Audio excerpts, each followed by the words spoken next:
नमस्कार दोस्तों, स्वागत है आपका आपके अपने YouTube channel RBSC online classes में। अपन बात कर रहे थे आपकी 8वीं प्रश्नावली गणित में ऊंचाई एवं दूरी के बारे में, जिसमें अपने लगभग प्रश्नावली हो चुकी थी। अपने इसके 4 सवाल जो बचे हुए हैं वो इसमें करेंगे। तो अगर आपने पीछे वाले वीडियो लगातार देखते आ रहे हैं तो ये भी सवाल आप आसानी से कर पाएंगे। और ये चारों सवाल बहुत महत्वपूर्ण है। इन चारों सवाल में से एग्जाम में कई बार आपको प्रश्न पूछा हुआ है, तो इनमें से आगे भी प्रश्न आने की संभावना है। तो देखते हैं इसके आगे का जो सवाल है। नेक्स्ट जो सवाल है 25वां सवाल। देखो, आपको 25वां सवाल दिया है, एक राजमार्ग एक मीनार के नीचे से होकर गुजरता है। यानी एक राजमार्ग है, यानी रास्ता है जो मीनार के नीचे से गुजरता है। एक आदमी मीनार के शिखर से एक कार के अवनमन कोण 30 पर देखता है। मान लो ये यहां से ये रास्ता है, ठीक है, और यहां से मीनार है। अब ये जो कार है मान लो यहां पर है, एक व्यक्ति इसको देखता है, तब ये 30 डिग्री का कोण बना रही है, ठीक है। मीनार के ऊपर खड़ा व्यक्ति देख रहा है, ये इसके नीचे से यहां से गुजर जाएगी। आगे लिखा हुआ है, वह कार एक समान गति से मीनार के नजदीक आ रही है। ये मीनार की तरफ आ रही है चलते हुए, ठीक है। 6 सेकंड पश्चात कार का अवनमन कोण 60 डिग्री हो जाता है। पहले 30 डिग्री का था, ठीक है, ये अवनमन कोण बना देते हैं, ये है 30 डिग्री का। कुछ समय बाद देखा तो कार यहां तक आ चुकी थी, तब कोण बना, नजदीक आएगा तो कोण कम होगा और 60 डिग्री का कोण हो गया, ठीक है। तो ये जो कोण है वो कितने डिग्री का है? अवनमन कोण 60 डिग्री का। यहां से यहां तक आने में उसको 6 सेकंड लगे हैं, ध्यान रखना। मीटर में नहीं दी है, दूरी नहीं है, ये समय दिया हुआ है। तो अपना उत्तर भी क्या आएगा? समय के अंदर ही आएगा, ध्यान रखना, ठीक है। ये 6 सेकंड। अब आपको आगे पूछा हुआ है, ये 6 सेकंड में अवनमन कोण 60 डिग्री हो जाता है। कार कितने समय में मीनार के नीचे से, यानी आगे यहां से कितने समय में यहां से इसके नीचे से गुजर जाएगी इतनी दूरी पर, ठीक है। तो अपन सवाल को नाम दे देते हैं ए, बी, ये सी और ये डी। ये जो ऊंचाई है उसको मान लिया h और इसको मान लिया x। सवाल करने का तरीका वही उसी तरह। तो सबसे पहले अपन जो चीज दिया हुआ है वो लिख लेते हैं, ठीक है। तो आपको दिया हुआ है CD का समय, यानी C से D तक जाने का समय है वो है 6 सेकेंड, ठीक है। जो अवनमन कोण है, अवनमन कोण क्या क्या है? 30 डिग्री व 60 डिग्री, ठीक है। माना AB बराबर h तथा BC बराबर x। ये भी ध्यान रखना समय के अंदर ही है सारे, ठीक है। ये भी एक समय है क्योंकि वहां पर समय दे रखा है। अब आगे अपन क्या करेंगे? पहला त्रिभुज लेंगे, कौन सा? ABC में। आपको पता है सवाल सारे उसी तरीके से कर रहे हैं, ABC में, ठीक है। कौन सा सूत्र लगेगा? tan थीटा का। tan थीटा बराबर क्या होता है? लंब बटे आधा। पहले त्रिभुज के अंदर देखो कोण कितने डिग्री का है? पहले त्रिभुज में 60 डिग्री का, तो यहां लिख देंगे 60 बराबर लंब का मान h और आधार का x। tan 60 का मान क्या होता है? √3। tan 60 का मान √3 बराबर h बटे x। इसके बट्टे में एक मान कर वज्र गुणा करेंगे तो आपके पास h बराबर जो मान आ जाएगा वो आ जाएगा √3 x।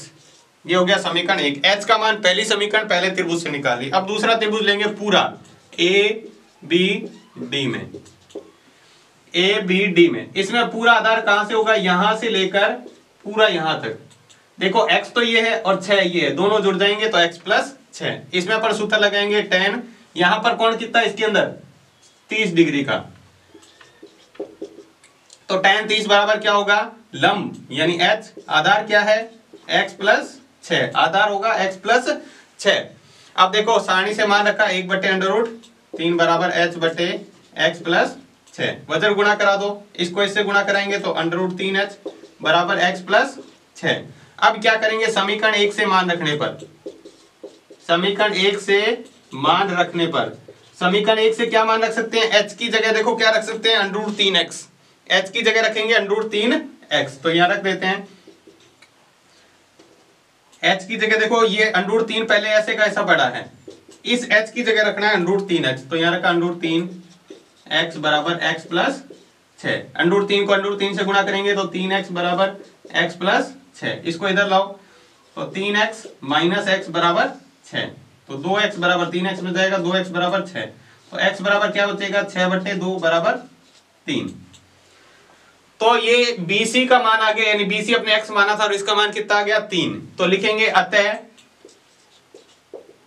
मीनार के नीचे से गुजरने में लगा समय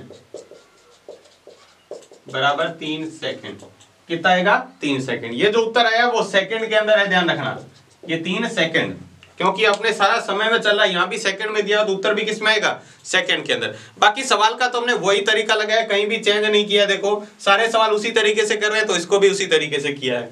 देखो सवाल के अंदर आपको जैसे क्या दे रखा है, ये दे रखा है कि एक मीनार के नीचे से एक कार गुजरती है, ये रास्ता है, ठीक है। वहां से एक व्यक्ति मीनार के ऊपर खड़ा है, कौन देख रहा है? 30 डिग्री का बन रहा है। कार कुछ देर बाद में पास में आ जाती है, तब कौन 60 डिग्री का हो जाता है, ठीक है। यहां से आने में कार को 6 सेकंड लगते हैं, तो बताओ आगे नीचे से कितनी देर में गुजर जाएगी? तो पहले आपको त्रिभुज चित्र बना लेना है। चित्र में दोनों त्रिभुज का लेके और इसका पहले त्रिभुज से h का मान निकालेंगे और दूसरे त्रिभुज में उसका मान निकाल के रख देंगे, ठीक है, और अपने पास x का मान आ जाएगा जो निकालना है। तो ये एक सिंपल सा सवाल था, 25वां सवाल। इसके बाद देखते हैं इसका अगला 26वां सवाल। ये सवाल बहुत महत्वपूर्ण है और आपके पेपर में भी आया हुआ है एक बार। तो देखते हैं क्या सवाल दिया हुआ है। मीनार के आधार से और सरल रेखा में 4 मीटर और 9 मीटर की दूरी पर स्थित दो बिंदुओं के उन्नयन कोण पूरक कोण है, तो सिद्ध कीजिए कि मीनार की ऊंचाई 6 मीटर है। देखो पहले तो बात कर लेते हैं पूरक कोण क्या होते हैं। पूरक कोण, पूरक कोण उसे कहते हैं, दो कोण होते हैं जिनका योग 90 डिग्री का हो। मान लो एक ए है और एक बी है, दोनों का योग अगर 90 डिग्री आ रहा है तो वो पूरक कोण कहलाते हैं। क्या समझ में आया कि अगर दो कोणों को जोड़ दें तो वो क्या होते हैं? पूरक कोण होते हैं। आपसे पूछे एक मान लो 60 डिग्री का है तो दूसरा इसका पूरक कोण क्या होगा? तो आप खुद बता देंगे 30 डिग्री। इन दोनों को जोड़ने पर 90 हो रहा है, ठीक है। अगर मान लो आपको कहा एक है 40 डिग्री तो दूसरा कितना होगा? 50 डिग्री। दूसरा कोण निकालने का क्या तरीका होता है? मान लो आपको एक दे दिया जैसे 75 डिग्री, दूसरा बताओ कितना होगा? तो दूसरा निकालने के लिए क्या करेंगे? 90 में से अपन क्या करेंगे? 75 को घटा देंगे, तो 90 माइनस 75 करते ही अपने पास दूसरा कोण आ जाता है 15 डिग्री, ठीक है। तो अपन क्या करेंगे, यहां पर मानेंगे पहला कोण थीटा, तो दूसरा क्या हो जाएगा? 90 माइनस थीटा, 90 माइनस थीटा। इन दोनों को जोड़ते हैं तो 90 डिग्री हो जाता है। देखो कैसे, थीटा प्लस 90 माइनस थीटा, तो थीटा प्लस का थीटा माइनस का कट गया, क्या आया? 90। तो दोनों कोण जो मानेंगे वो एक मानेंगे थीटा और दूसरा 90 माइनस थीटा। तो आपको ये समझ में आया कि जो पूरक कोण होते हैं उनका योग क्या होता है? 90 डिग्री होता है, ठीक है। क्या होता है? 90 डिग्री। अब अपन सवाल को दोबारा से पढ़ते हैं। एक मीनार के आधार से सरल रेखा में 4 मीटर और 9 मीटर की दूरी पर स्थित दो बिंदु, ठीक है, दो बिंदुओं का उन्नयन कोण। तो पहले अपन इसका चित्र बनाते हैं, ठीक है। यहां से एक बिंदु यहां मान लिया और दूसरा बिंदु यहां है, ठीक है। ये जो कोण बन रहे हैं वो पूरक कोण है, एक ये, ठीक है। ये हो गया ए, ये बी, ये सी और ये डी। अब सवाल बहुत ध्यान से, ये दूरी कौन सी देर की है? 4 मीटर। पहला बिंदु है वो 4 मीटर की दूरी पर है, ये यहां से यहां तक। दूसरा यहीं से ही ध्यान रखना 9 मीटर की दूरी पर है, इससे आगे 9 मीटर नहीं है, यहीं से। तो एक का आधार 4 मीटर होगा और दूसरे का आधार 9 मीटर, यही लेना है। और आपको साथ में ये कह रखा है कि ऊंचाई आपको 6 मीटर सिद्ध करनी है। अभी आपको ऊंचाई काम में नहीं लेनी, ऊंचाई उत्तर निकालना है। उत्तर पहले दिया हुआ है सवाल के अंदर 9 मीटर। तो अभी अपने ऊंचाई क्या मान ली? h। कोण क्या मानेंगे? अगर मान लो ये कोण मानते हैं थीटा, तो दूसरा क्या हो जाएगा? 90 माइनस थीटा। एक कोण मान लिया थीटा, दूसरा 90 माइनस थीटा। अब आप सवाल को करते जाओ, ठीक है। तो दे रखा है बिंदुओं की मीनार के आधार से दूरी, आधार से दूरियां जो दे रखी है 4 मीटर व 9 मीटर, ठीक है। एक 4 मीटर पर है, एक 9 मीटर पर है, ठीक है। अब जो जो चीज मानी है माना, मीनार की ऊंचाई अभी आपको 6 मीटर काम में नहीं लेनी है, निकालनी है। तो पहले h मान लिया, माना पहला कोण, पहला कोण क्या माना है? थीटा। और दूसरा कोण 90 माइनस थीटा।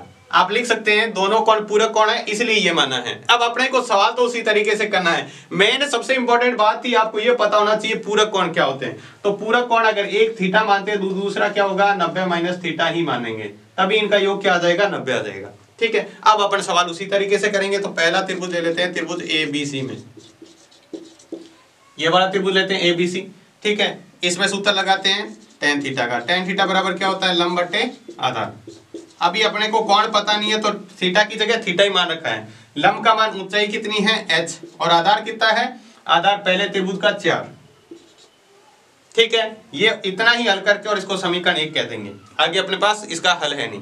दूसरा देखो अपन त्रिभुज लेते हैं, दूसरा त्रिभुज कौन सा पूरा लेंगे ABD। इसके अंदर आधार क्या होगा, क्या 4 + 9 लेंगे, 13 होगा क्या 4 + 9 नहीं होगा।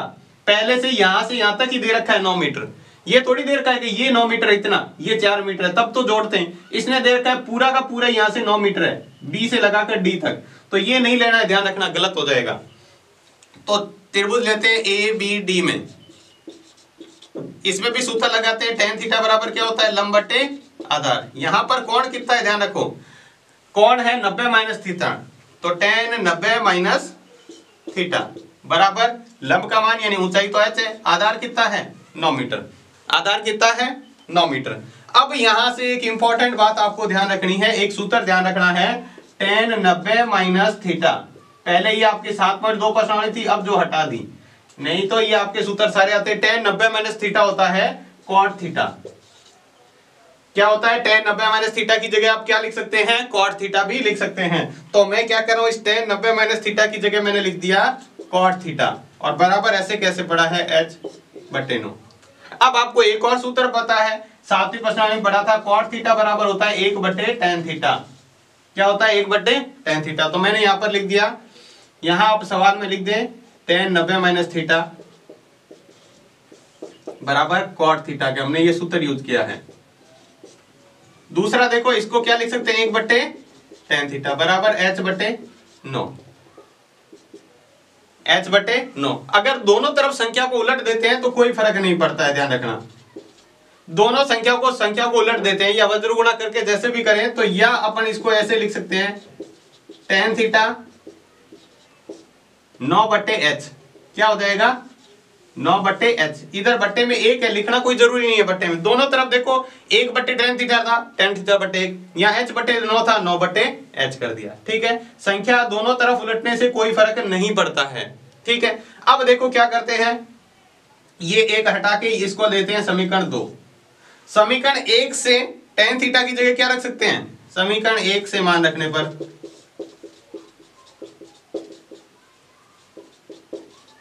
समीकरण 1 से मान रख देते हैं tan थीटा की जगह तो h/4 रखना है, तो यहां इस tan थीटा की जगह रख दिया h/4 बराबर 9/h। ठीक है, अब वज्र गुणा करो, h को s से गुणा करेंगे तो h², 4 को 9 से गुणा करेंगे तो 36। देखो 4 को 9 से गुणा करेंगे 36, h को s से करेंगे h²। अब अपने को स्क्वायर हटाने के लिए क्या करेंगे, यहाँ पर अंडर रूट लेंगे। स्क्वायर हटाने के लिए अंडर रूट, तो h का मान क्या आ जाएगा, h बराबर अंडर रूट 36, तो आपका h बराबर आ गया 6। अंडर रूट 36 का मान कितना होता है 6, यानी इसकी ऊंचाई कितनी आ गई 6 मीटर। आपको निकालनी कितनी थी, यही कहा था मीनार की ऊंचाई 6 मीटर है, तो बिल्कुल है। ठीक है, तो लिखेंगे अतः मीनार की ऊंचाई बराबर 6 मीटर होगी। ये आपको निकालना था और आपने बहुत ही आसानी से इसको कर दिया। देखो सवाल के अंदर सबसे इंपॉर्टेंट बात होती है, एक तो इसका पूरक कोण का पता करना। देखो कौन कौन सी इंपॉर्टेंट बातें हैं, पहले तो पूरक कोण इस तरह से मानने हैं। दूसरी बात, आपको मानने के बाद में आधार का बहुत ध्यान रखना है। एक 4 मीटर और एक 9 मीटर दोनों ही आधार त्रिभुज में दिए हुए हैं, एक में आधार 4 मीटर लेंगे, एक में 9 मीटर लेंगे, और फिर इस दोनों समीकरणों को बराबर करके आप इसका उत्तर निकालेंगे तो आपका उत्तर बिल्कुल सही आएगा। तो h का मान निकालना था 6 मीटर, पहले सीधे ही देखा था, और 6 मीटर उत्तर लाना था, तो ये इस तरह से कर सकते हैं। तो ये था इसका 26वां महत्वपूर्ण सवाल। इसके बाद देखते हैं इसका अगला 27वां सवाल। देखो 27वें सवाल में क्या दिया हुआ है, आपको ये दिया हुआ है सड़क के एक और मीनार तथा दूसरी ओर एक मकान स्थित है। यानी सड़क के एक तरफ तो मकान है और दूसरी तरफ एक मीनार है। मीनार के शिखर से, यानी मीनार के शिखर से बात करें, मकान की छत और मकान के आधार के अनुमान कोण क्रम से 45 डिग्री और 60 डिग्री है। ठीक है। आगे दिया हुआ यदि मकान की ऊंचाई 12 मीटर हो तो मीनार की ऊंचाई ज्ञात करो। देखो किस तरह से दिया हुआ है। ये मान लो यहां पर एक सड़क है,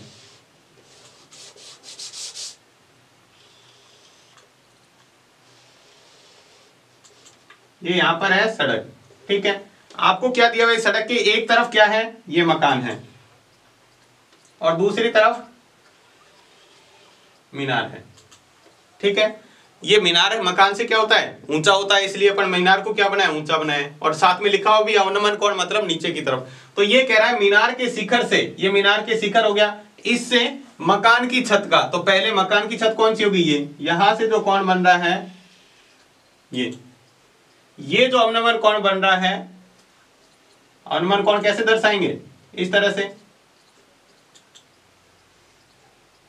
ये जो कोण है 45 डिग्री का, अवनमन कोण कितने का है, 45 डिग्री का। दूसरा देखो उसके बाद कह रहा है और मकान के आधार का, मकान का आधार कौन सा, ये रहा, तो यहां से जो दूसरा कोण बन रहा है, ये जो अवनमन कोण है दूसरा, वो है 60 डिग्री का। साथ में आपको मकान की ऊंचाई भी दे रखी है, आगे लिखा हुआ है देखो, मकान की ऊंचाई 12 मीटर, तो ये मैंने कह दिया 12 मीटर। अपन क्या करते हैं, इसको त्रिभुज को इस तरह से बना लेते हैं, तो ये इधर भी क्या हो जाएगा, 12 मीटर, ठीक है। अब इसका नाम देते हैं, तो यहां आ जाएगा ए बी सी डी और ई, ठीक है। पहले अपन क्या करते हैं, इसको मान लेते हैं आधार को x, तो ये भी क्या होगा x, और ये जो ऊंचाई है यहां से यहां तक, यहां तो 12 है, सिर्फ इतनी इतनी मानी है h, क्या माना है h। अब अपन लेते हैं पहले त्रिभुज ये ADE, पहले त्रिभुज कौन सा लेना है, ADE। दूसरा त्रिभुज देखो कौन सा लेंगे, ये जो कोण बन रहा है ये है 45 डिग्री का, एकांतर कोण की वजह से, और ये कितना हो जाएगा 60 डिग्री। ये देखो इधर 60 डिग्री इस लाइन से, तो ये भी 60 डिग्री बनेगा, ये इस लाइन से 45 डिग्री का है, तो यहाँ 45 डिग्री का कोण बनेगा। अब आपको त्रिभुज लेना है एक बार ADE और दूसरा लेना है BCE, ये दोनों त्रिभुज लेके अपन इस सवाल को हल करेंगे। तो देखो जो पहले दिया हुआ है वो लिख लेते हैं, मकान की ऊंचाई, मकान की ऊंचाई बराबर 12 मीटर। अवनमन जो कोण दे रखे हैं,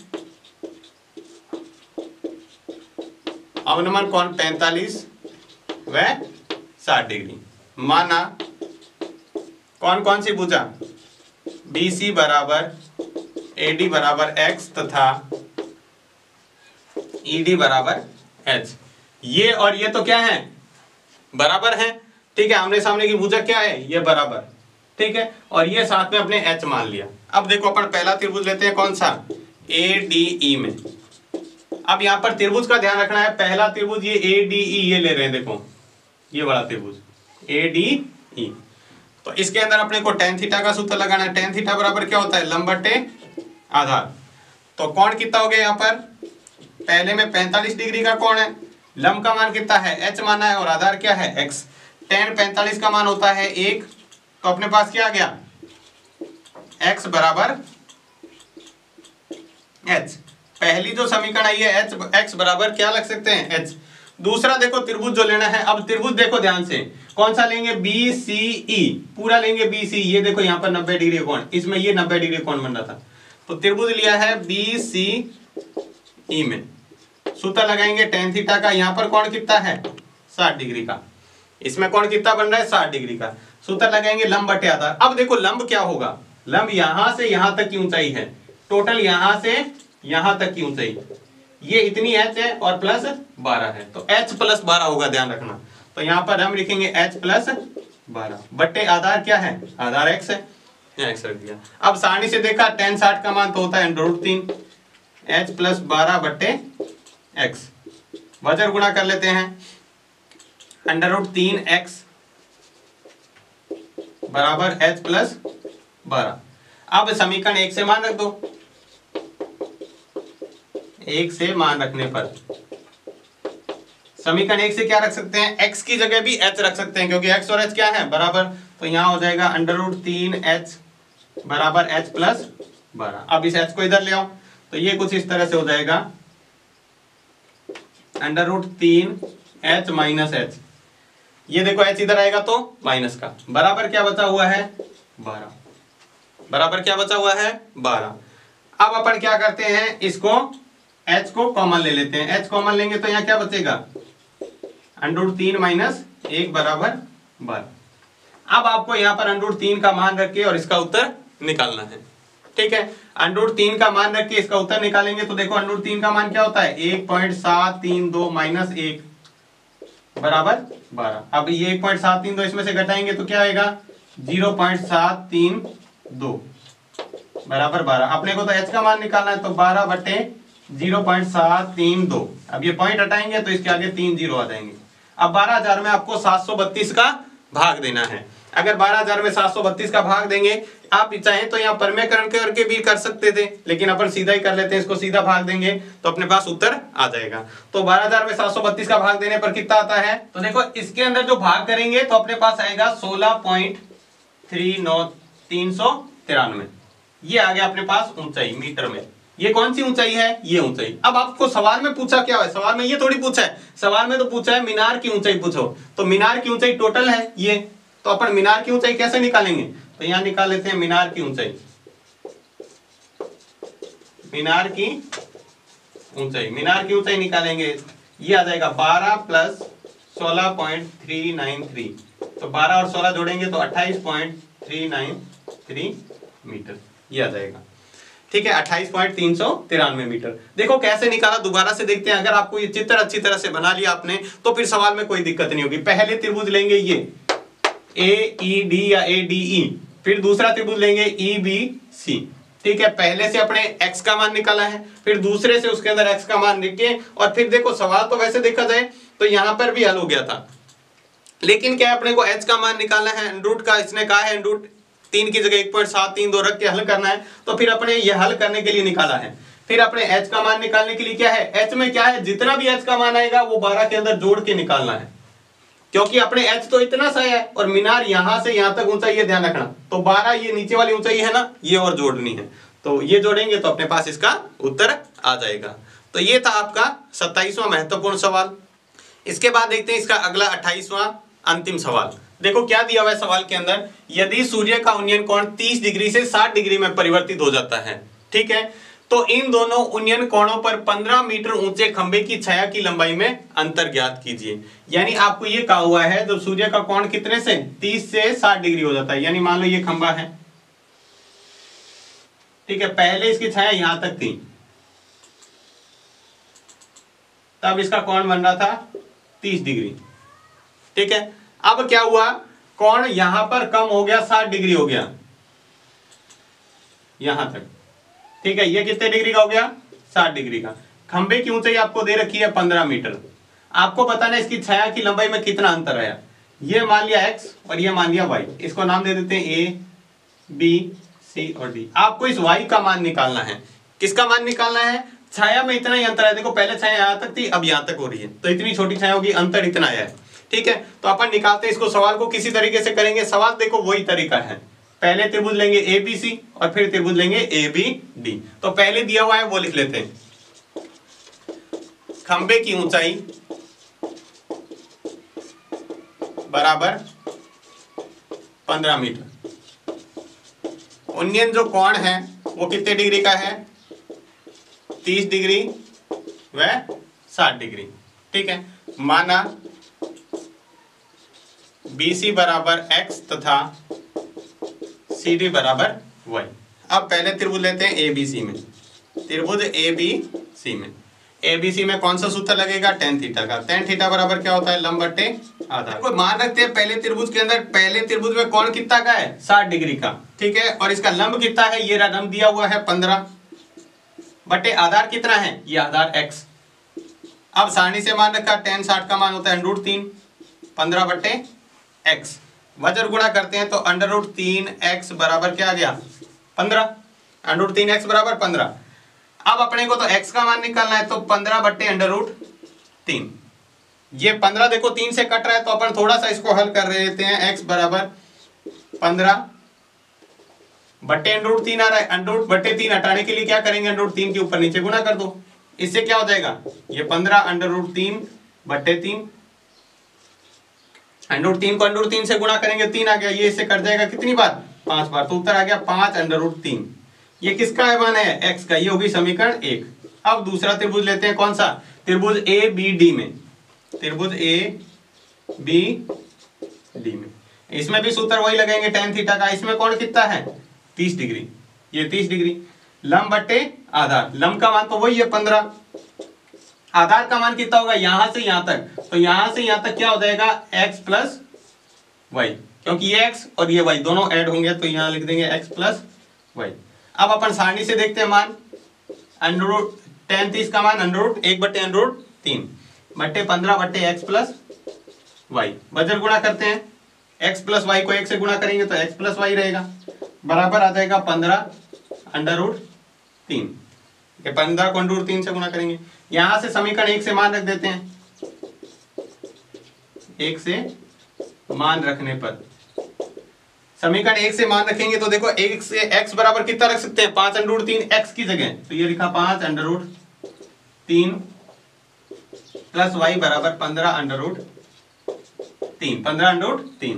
अब देखो इसको इधर ले जाते हैं मान को, तो y बराबर आ जाएगा 15√3 माइनस 5√3, क्योंकि 5√3 इधर प्लस का इधर जाएगा तो माइनस का, तो 15 में से 5 जाएंगे तो कितने बचेंगे? 10√3। अब अपन √3 का मान रख सकते हैं 1.732, इसको गुणा करेंगे तो कितना आ जाएगा? 17.32 मीटर। अतः उसकी छाया की लंबाई में अंतर कितना है? 17.32 मीटर। देखो 10 को 1.732 से गुणा करेंगे तो 17.32 मीटर। तो ये था आपका अंतिम सवाल, इसमें लिखना है अतः छाया की लंबाई में अंतर कितना है? 17.32 मीटर, यानी पहले जितनी थी उससे 17.32 मीटर कम हो गई है छाया, तो इतना ही अंतर आया। तो ये था इसका अंतिम सवाल। तो ये थी आपकी पूरी 8वीं प्रश्नावली। उम्मीद है आपको अच्छी से समझ में आ गई होगी। ये प्रश्नावली में से आपको पूरे में से पूरे नंबर लेने हैं, तो अगर आपने सभी वीडियो देखे हैं तो निश्चित तौर पे आपके पूरे में से पूरे नंबर आ जाएंगे। तो आज की क्लास में बस इतना ही। क्लास आपको कैसी लगी हमें कमेंट बॉक्स में लिखकर जरूर बताएं। अगर आपको क्लास अच्छी लगी है तो इसको लाइक करें, और चैनल को अभी तक सब्सक्राइब नहीं किया है तो चैनल को सब्सक्राइब जरूर करें। तो आज की क्लास में बस इतना ही। धन्यवाद।